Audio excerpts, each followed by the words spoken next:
Once, there were two seminarians. They had to cross a river which was very deep. And when they went to the bank of the river, there was a pretty girl. Could not cross. So one of the seminarians carried her over across the bank. Then she said goodbye. But the other seminarian was saying that is against the rules of the seminary. The prefect of discipline will, for a long time. So the other seminarian said, "Brother, I left the woman on the bank. You're still carrying her." That happens to us also. Carrying our resentments. Namatay na nga yung tao, hindi pa natin pinapatawad.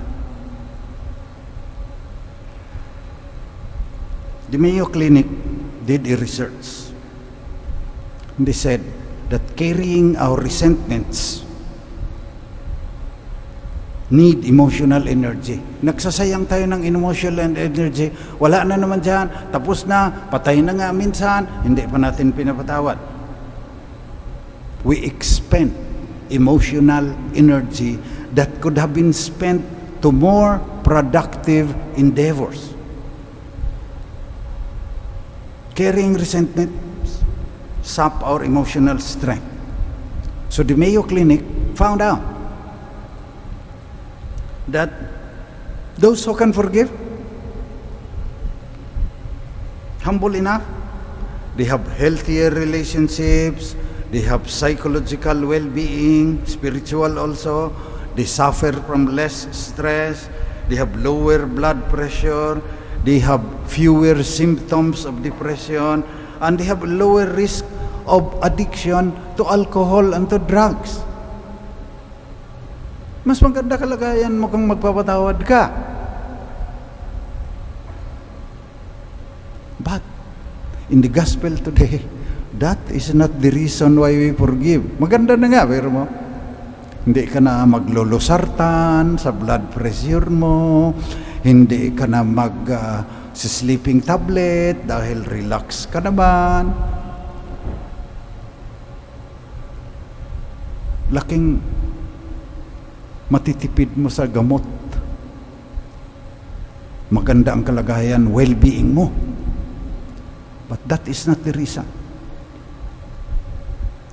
The reason is, we can never fully enter into our identity in Christ if we are unable to forgive. Why? Because every disciple of Christ has to mold their hearts according to the most sacred heart of Jesus. Forgiving, merciful, compassionate. So, in the responsorial psalm, we said, "If you, Lord, mark iniquities, who can stand? If you remember our faults and our sinfulness, walang matitira. No one can stand it." In the first reading, the Lord said, "If the wicked man and woman turns away from all the sins committed, if she keeps all my statutes and does what is right and just, shall surely live, shall not die, even in this world." So, Exodus 21:24 told the Jews, "An eye for an eye, and a tooth for a tooth." Exodus 21:24. Sa Fiddler on the Roof, may nagsabi niyan. Tapos yung fiddler nagsasabing, "Kang yan sundin natin, very soon, all of us will be blind and toothless." Magiging bulag at bungal tayong lahat kung yan ang ating paiiralin. And that is why the Lord said, "Be reconciled." He will not even accept our gift. Thank you for joining us in this Eucharistic celebration. But the Lord is saying to us, you join the Eucharistic celebration, and you are not reconciled to your brother or sister, I will not accept your gift. It's the gospel today. So the main reason why we forgive others is Colossians 3:13. Just as the Lord has forgiven you, so you also must forgive. Noon, sa seminaryo, tinuruan kami, have Jesus in your heart. So enjoy ko. Imagine, Jesus in your heart, even if you are a sinner. Tapos minsan, nagdaan yung kasama kong seminarista. Nakakainis yun eh. Minsan nakakasakit pa. Pero narinig ko sa gitnaan ng aking bungo, in the midst of my skull, nagsasabing, alam mo, I'm also in His heart. O simula noon hindi ko na binabaliwala ako na kung masakit siya magsalita dahil Christ has forgiven me first. So maliban na doon sa magandang well-being natin, the main spiritual reason is God did not mark our iniquities. That's why we can still stand. We are still alive. Colossians 3:13, just as the Lord has forgiven you, so you also must forgive your brother and sister. So, forgiving is a decision. It is an act of the will. Magdesisyon ka lang. Paano kasi papatawari? Hindi man lang nag-apologize. Hindi yan ang sabi ng Panginoon. Mag-apologize o hindi, patawarin mo.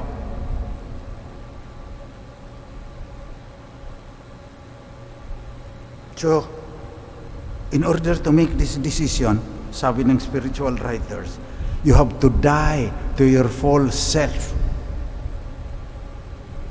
Bakit niya ako pinagsasalitaan ng ganyan? Hindi niya baka kilala kung sino ako? Parang taas ng pagtingin mo sa sarili mo. Hindi mo nga alam, baka nagsalita ng masakit sa iyo yan dahil nauna ka na. You think the universe revolves around you always. False sense of self. We have also to die to our need for revenge. Especially Filipinos. Nagtatanim ng galit ang mga Pilipinos. Tinatanim. Dinidiligan pa yan. Yung mga ibang katutubo, nagtatanim ng puno eh. Pag nasaktan mo sila, hindi nila puputulin hanggang hindi sila nakapaghiganti sa'yo. Hindi niya ba kilala kung sino ako? Parang ganyan tayo. We have to die to our false self and our need for revenge so that we can move on. Kaya tayo nag-iisip. Kaya nasasap yung ating emotional energy. Nag-iisip tayo. Sa susunod, nasasabihan niya ako ng ganyan, ano kayang sasabihin ko? Ganito, para mas masaktan ko rin siya. Ganyan tayo. Bakit? The universe turns on me, on my feelings, pagkatapos sinasaktan niya. And then, aside from God not marking our iniquities and calling us to turn away from sin, keep all His commandment, to do what is right and just, we shall live. Not only live a nice life according to the research. Yung mga tunay na molding their hearts according to the most sacred heart of Jesus, sila pinakamaligaya. Empirical evidence, scientific. Huwag yung nagsasabing Kristiyano sila pagkatapos mapaghiganti naman. Huwag yung nagsasabing Kristiyano sila pagkatapos na mayroon ng tsismosa at nananakit ng damdamin ng iba. Hindi na nila pinapahalagahan yung damdamin ng iba. Hindi yan. Yung tunay na hinubog ang puso according to the most sacred heart of Jesus. First Friday natin laging pinapanalangin. Forgiving. Merciful, compassionate. Yun ngang translation sa Bible na be perfect as your heavenly Father is perfect. Binalikan nila yung Aramaic, yung language ni Jesus. Ang gusto pala talaga niyang sabihin, be compassionate as your Father is compassionate. Who does not mark iniquities. Who always calls upon the wicked to turn away from their sins. Keep His commandments. Do what is right and just. And that is our prayer today. Lent ngayon. Pakawalan nyo na, move on na kayo, kalimutan nyo na lang lahat yung mga nagkasala sa inyo. On the other hand, hindi mo naman kukonsintihin din yun na sasampalin ka, you turn the other cheek. Metaphor lang ng Panginoon yun. Sasampalin ka, patawarin mo. But you should have self-protection strategies para hindi ka na masasaktan. Yung problema ko dito, yung bullying. Araw-araw binubuli yung classmate niya. Ay, hindi naman tama yan. Magpapatawad yung classmate, pero wala rin karapatang mambuli dahil malaki, dahil mayaman siya, sasaktan na lang. So bullying is a problem among your children. Ngayon, cyberbullying pa. Mas mahirap i-prevent. Ang gagaling ng mga bata doon sa it is a cancel culture. Unfriend ka kaagad. So, nadidepressed ka agad yung isa. Cyberbullying, self-protection strategies ang ituro natin sa mga bata. So that they can be set free from resentment, so that they can be free from the past and move on and thrive. Dami-dami na nga nating problema. Ukraine, andun si Putin, gustong ibabalik yung Russian Empire. Nahirapan sila ngayon. Climate change, darating na. Economic disruption.